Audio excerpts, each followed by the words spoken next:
Checking in with now Quincy City Council President, Ward 3 City Councilor Ian Kane to get an update on the January 22nd City Council meeting. Hey, Ian. Hey, Joe. Good morning. Thanks so much for spending some time with us. We look forward to continuing the tradition of checking in with the City Council President the morning after the meetings. So Yeah, happy to be here and happy to continue the tradition. yeah, how was your first meeting as president? Painless. It was good. Uneventful? Yeah, it was uneventful. We had a number of administrative items that we passed, a number of orders and a couple of resolves that were introduced. So nothing earth-shattering or groundbreaking, but nice to step into the role with such ease. Any changes to assignments, clerk of committees, things of that nature that we should know about? No changes in assignments. So Jen Manning, who's been the clerk of committees for, I believe, 10 years. I think it was a term just before I had joined. Will continue on as the clerk of committees. So yeah, that was the only appointment we made last night. Okay. Have the committee assignments been made, Ian, or how does that process work? Yeah, they have. So I outlined them. Of course, you asked me. I'm going to have to pull up a document so I can share with you. But yeah, I have made those, and they will be. I think they were revealed in the Quincy Sun. I can tell you who they are right now if you can give me a second. Yeah, absolutely. It's bully for the Sun, but we want to have it too. Yeah, of course. Bob and I go way back. So. But for Finance Committee, Councilor McCarthy is going to be the chair. For Oversight, Councilor DeBona, and for Ordinance, Councilor Liang. And so for Finance, Councilor McCarthy, Vice Chair, Councilor Liang, Ordinance, Councilor Liang, Vice Chair, Councilor DeBona, Oversight, Councilor DeBona, and Vice Chair, Councilor Devine. And those are the three 9-member committees of a whole. Right. Okay. I know they're very small committees as well, so we won't get into the weeds if you don't want to. That's fine. Yeah, but those are the most prominent posts. Sure. So, before we talk a little bit about the meeting, do you have any kind of goals or and I don't want to say agenda, but things you'd like to accomplish during your next 2 years as council president? Yeah, I consider this largely a role of facilitation. So I'm working on behalf of my colleagues, so I'm not really setting an agenda, but I'm there to help advance their agendas, right? I mean, the mission remains the same, represent the interests, myself as a ward councilor and others as more representative of residents as a whole, as the citywide or at-large councilors. And so every one of us brings something different to the table, and I feel that we're even just this early days, I can feel sort of this strong cohesive energy that's forming that I think will be productive for working relationships, especially with the mayor. So I think it's good to be in a position to regularly meet with the mayor and to be able to help set the agenda and to liaise the issues that my colleagues in the city council, who have of course similar access to the mayor, but can certainly help advocate for things that we wish to advance on behalf of the city. Yeah, 3 new councilors joining the council, of course, Richard Ash, Dan Minton, Scott Campbell. Any advice for them now being one of the senior members yourself?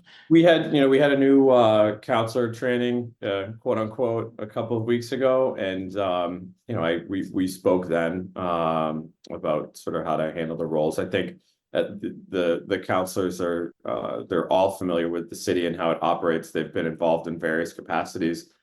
Councilor Ash has come from the business community. He's a practicing attorney and has worked with the Chamber of Commerce.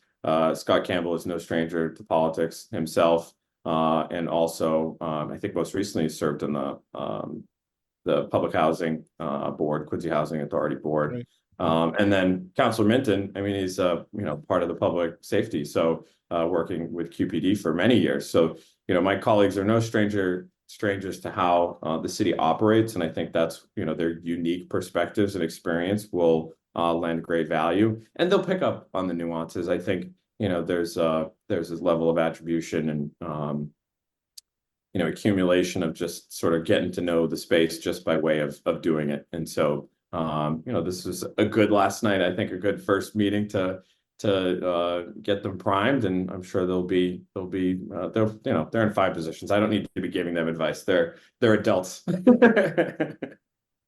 I assume that being a retired police lieutenant Dan Minton's on the Public Safety Committee. Yeah, actually, public safety. He is on the Public Safety Committee. Councilor Harris is the chair of that. I think Councilor Harris had been the chair and wanted to continue in that capacity there. So, okay. So Ian, can you tell me about the 2 resolutions that were introduced last night, please? yeah, so Councilor Liang brought 2 resolutions back from last council session. So the first was a resolve seeking a citywide review of the existing zoning codes.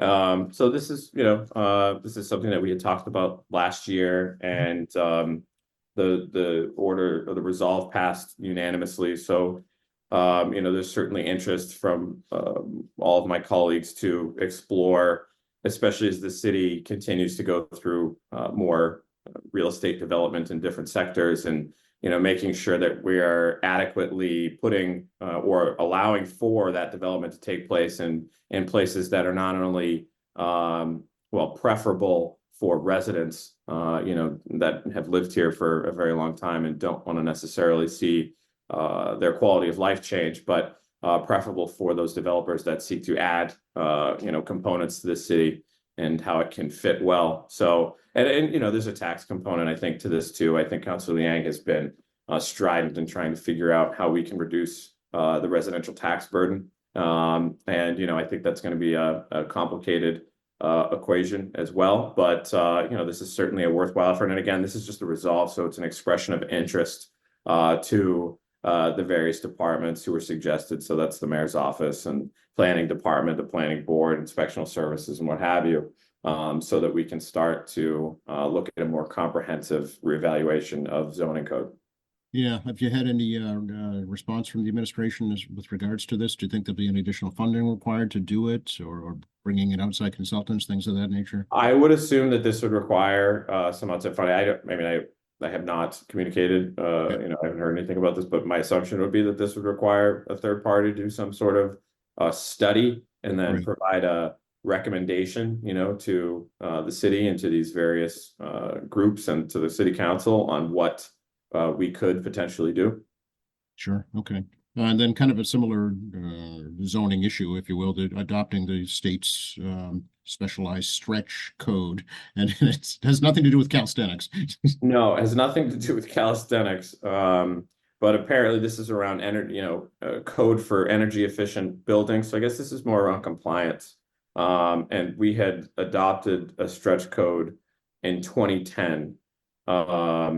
So, and I guess what the stretch code sort of emphasizes is energy performance rather than requires to result in cost-effective construction.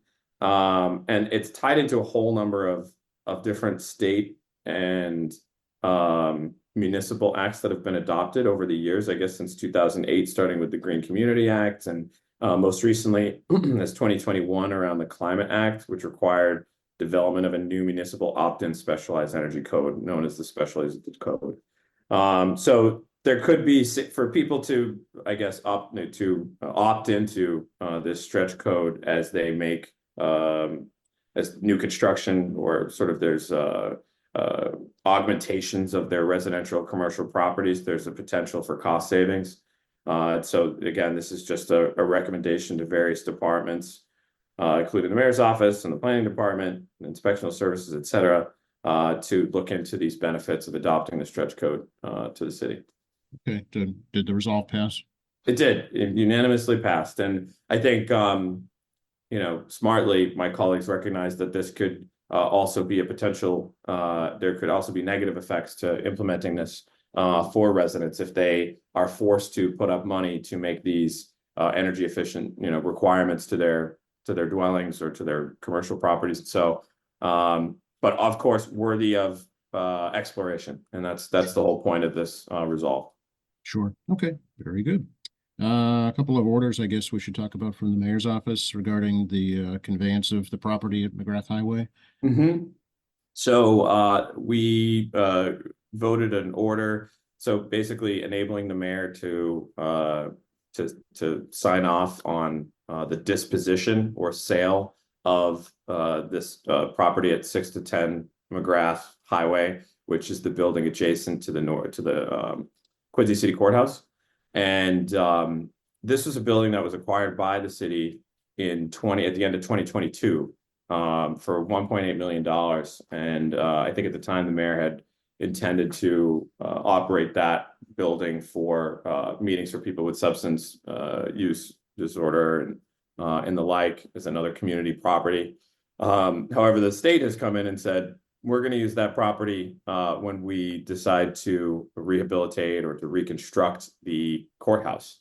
So essentially, this is just putting money back into the city, which was put out, not too long ago. It's the same amount, and we enabled the mayor to do so. So the city will be compensated for that conveyance. Okay, so yeah, 1.8 million, I think, was the sale price, and will be the sale price back to the state. But does that money come back as into the general fund, Ian, or does that go? Because I think it was stimulus money that was used to buy it. Oh, that's a great question. So if that's my assumption, but I don't quote me. If that's the pocket it came from, I would assume that it would go back into that. But maybe there's something different. I don't know. I'd have to talk to the auditor or to Eric Mason about that. Okay, very good. That was unanimous also. That was also unanimous. Yes. Okay. Anything else? Yeah, we moved a couple of pieces of appropriation for the Mass School Building Authority ARP funding for some roofs and some boiler replacements at 3 elementary schools in the city. So there's a roof replacement for Montclair and Wollaston schools, Ward 3, and then Parker Elementary School as well, which I think is Ward 1. But yeah, those are obviously needed things. So happy those were all unanimous. Happy to move those forward. Great. I'm glad you're telling me about that, because that's real community information that folks, I think, should know. So the money goes to very good and useful things, and those are very important projects for the schools, for the kids, for the teachers, for whomever. So absolutely.